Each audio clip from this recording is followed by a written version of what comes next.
me start by saying the message she's delivering, very important, and I agree. I wouldn't go quite as far as Susanna, who actually wears green dresses to show her green credentials. But I do think climate change is real. I do think it's a danger. I do think that we've probably not done enough to combat it, and we need to do more. So let me just state that for the record. My issue with Greta, and I wrote a column about this yesterday, she's not just a regular 16-year-old kid.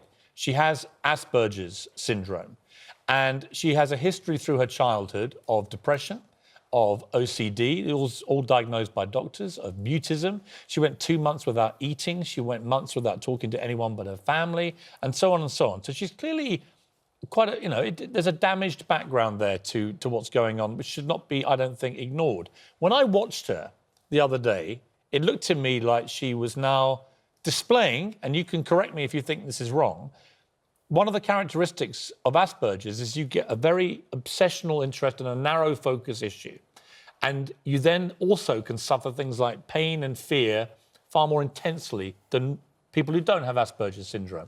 Put all this together, and I saw a vulnerable kid up there preaching a good message, but doing it now in a way that made me feel uncomfortable. I did not feel comfortable watching her in that condition, knowing what I know about her life. Now, what would you say to that? I would say, Piers, that she is daring to express what so many young people are feeling. And actually, I find it remarkable that she can speak in such an honest way, with truth to power, fearlessly speaking. And she's inspiring millions of children. But isn't she also terrifying millions of young children to the extent that eco-anxiety is now massively on the rise, which is a genuine stress condition now, which many young people are suffering because they have a perception that literally the world is about to end. And that's where I have an issue with this. Climate change is a battle to be fought, and we should be doing more, but the world is not about to end. But we're not doing more, and Sir David... But we are doing more. Sir David Attenborough has said society is on the verge of collapse. If you look at scientists today, they're saying, wake up. Greta's saying, wake up. What she's consistently asking us to do is, as adults, to take responsibility and be accountable. And that's exactly what Extinction Rebellion is asking. It's also a very odd situation where, by putting herself in that position, you have a 16-year-old whose mental health is scrutinised, whose motivations are criticised, who people feel that they can target. I mean, she's 16 years old. I feel very uncomfortable about criticising Greta, and I want to praise her for doing something that, 99.9% of other people have not managed to achieve. Yeah, I mean, I feel uncomfortable about it too. And I do sort of worry about what her parents and the people behind her are thinking by putting her up as a spokesperson for what is this highly charged political cause. Aren't they supporting her in something that she believes in? Isn't that what they're guilty of doing? Which is not a bad thing. But, 16-year-olds, of course, believe passionately, care passionately about a lot of political issues. But by thrusting her into the spotlight in this way, by encouraging her to speak out in front of a global audience in this way, it's inevitable, particularly because it's such a charged political issue, that she's going to get some... her dad... Politics is a rough old world. She's going to get some pushback. Yeah. And so, And you must be allowed to criticise someone that... But you often think that if... It's been thoroughly unpleasant. You'll have seen the Twitter... Sure, but you sort of suspect that her supporters want that, so they can then turn around and say about her opponents, oh, look, they're awful bullies, they're morally bankrupt. It's like putting her up as a punch bag, a political cause, and this is the issue. Right. This is beyond politics. This is a question of our survival. This is a question of our children, Piers, your children, Toby, your children, having adulthood.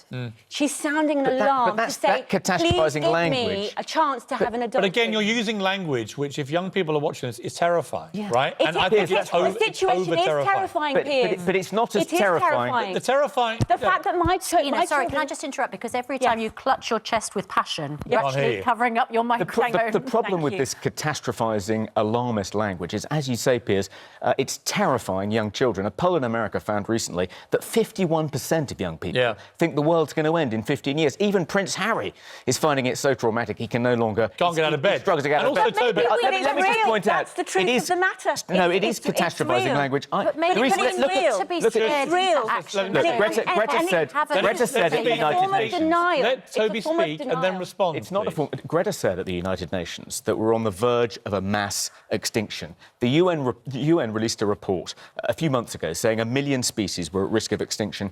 I looked into that report. I wrote about it for The Spectator. What they mean by imminent risk of extinction. The reason they said 1 million species are at imminent risk of extinction is because 1 million species have a 10% chance of going extinct in the next 100 years. That would be like saying Arsenal, because it has a 10% chance of being relegated from the Premier League in the next 100 years, is at an imminent risk of relegation. It's catastrophizing. There is a risk, but let's not exaggerate it and terrify people needlessly. We are in ecosystems collapse. And what that means is that from our actions, from our harm and the destruction we're causing, burning down forests, destroying our mangroves, destroying our wetlands, destroying our agricultural lands, they are not able to act as the carbon sinks that they were once able to. OK, but Skeena,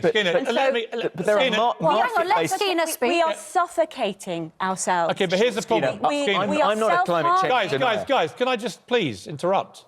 Oh, hang on a moment, you're telling everyone else not to interrupt, but no, you are They're not able even to. looking at us, right? Here's the point I would make. I'll make 2 points. One is that her father... Remember, this is a debate really also about Greta. Her father said that she has this cause, they want to let her have a passionate cause and so on, but that if he felt she was unhappy, then he wouldn't let her do it. The protesting brings her happiness. No one could look at that clip of her at the UN and think this girl's happy. She's now, in my view, manifesting truly vulnerable signs, I think. That's my concern for her as a parent. That's not about her. Right. That's about her passion for the subject. She sounded very unstable and angry and everything else. Feeling, right. Piers. But on the wider point, critics of all this catastrophizing, as Toby put it, say this. All the kids that were marching the other day, they then go straight back home to their iPads and their laptops and their iPhones. Mummy and Daddy drive them to school in their gas-guzzling cars. They all go on foreign holidays and planes and so on. In other words, none of these kids actually lead the green kind of life, or very few of them, that you would say they should all be leading. And I don't hear any directives from people who are running these campaigns to actually tell kids, give all this stuff up. Don't have air conditioning in your schoolrooms. Don't have any of the stuff that you now have, which eats up the ecosystem. Because, Piers, it takes so much more than behaviour change of our 16-year-olds. We need fundamental systems change, and we need it immediately. Otherwise, we are at the beginning of human extinction. And that's the truth. That's the reality. It's much bigger. Do you remember Dad's Army? Than us around this table. Do you remember Dad's Army? Do you ever watch Dad's Army? I do. Dad's Army was this much beloved show, and it was about a bunch of British servicemen in the wartime, whatever, who were at home, the Home Guard, and there was a guy called Fraser, right, in Dad's Army, and he basically saw the absolute catastrophizing of everything, and his regular phrase was, "We're all doomed," and guess what? It turned out they weren't, actually. Yeah, don't panic, Captain Manning. Can I just respond to the point that you just made, which is you said we need system-wide change. Often this takes the form of saying we need to end capitalism.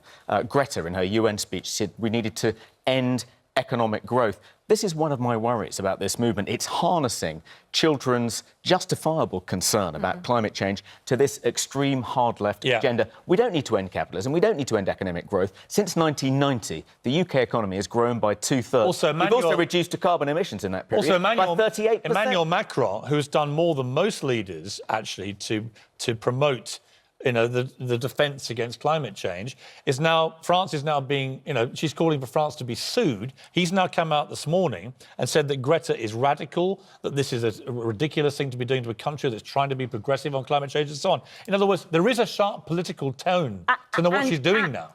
And we are pushing past our planetary boundaries. And we know, actually, on a global scale, that we're producing much more carbon every year. That is true. We're increasing That's not our true carbon, of the UK. But we need. This will take a global. Skeena, Toby, thank you very much indeed. We've got to leave it. I think it's absolutely legitimate to take on the arguments. I find it very uncomfortable criticising her. I think describing her as unstable is unfair. But she is unstable.